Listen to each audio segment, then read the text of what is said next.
Hi, this is Tina Bennett.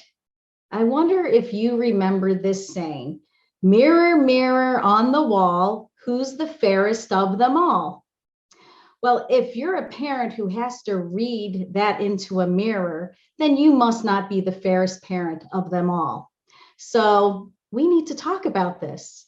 It's the holiday season. And not only is it this holiday season, for many, there are many different holidays people celebrate. So, in order for you to be the fairest of them all as a parent when it comes to holidays, make sure you're not greedy and that you are compassionate and you're fair and you're understanding when it comes to the other parent's employment schedule, the out of town unexpected guests that would really love to see the children this holiday season.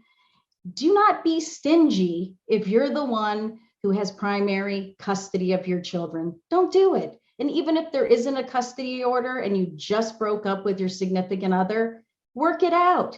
Be that fair parent. So that way you'll have a happy ever after for this holiday season.